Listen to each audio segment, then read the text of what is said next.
Click on the command wall and click the axis intersection A1 as your starting point. Press the spacebar, and slide the wall to the other side of the axis. Click on the D1 axis intersection. Click on the D4 axis intersection. Click on the B4 axis intersection. Click on the B3 axis intersection. Click on the A3 axis intersection. Click on the A1 axis intersection. Click on the wall toolbar settings icon. Enter the wall width as 10 cm, and click the OK button.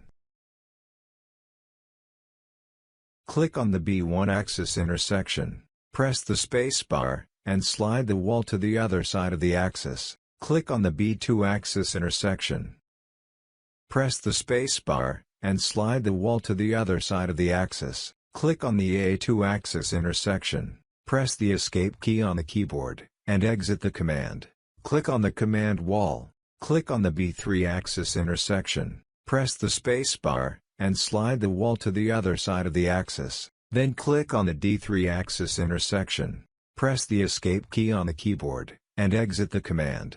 Click on the command wall. Click on C4 axis intersection. Then click on C3 axis intersection. Press the Escape key on the keyboard, and exit the command. Base story walls are completed.